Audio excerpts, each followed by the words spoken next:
But here's something that's going on, and I'm concerned for a lot of different people. There's a lot of student loan questions out there about what's the best student loans, what can they do to me if I have student loans, what if I'm not making enough money to pay my student loans back. First thing I'm always going to tell you is before you get in any kind of trouble where they're threatening to garnish or whatever, and again, they're going to threaten you, the debt collectors, is talk to them. Don't run away from their phone calls. Tell them your situations. If they want you to send them a financial statement, send the financial statement. There's private student loans and there's federal student loans. The federal government has programs. It's called income-based repayment to try to help you protect or to pay your student loans back as you can. That's a program that you got to renew every year. The private student loans are the problem ones because those don't have a program. They're just going to be harping on you. You got to pay us $700 this month. You got to pay us $700 this month. And that's a problem. There's not much you can do about those student loans, so you're going to have to work your way through those. And then people come to me and say, Carmen, can I put these into a bankruptcy?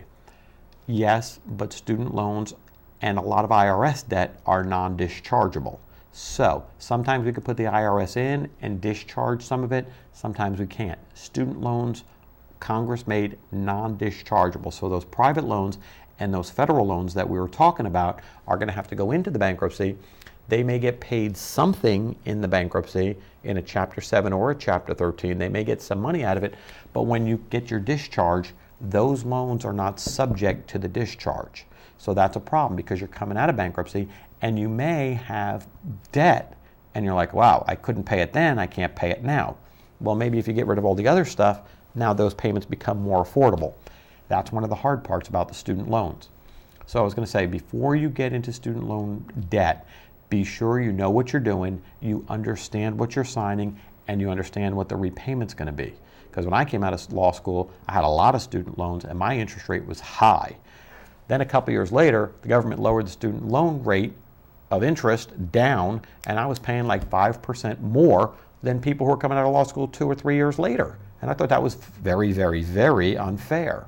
Then I looked at different loan consolidation problems. There's a lot consultant programs.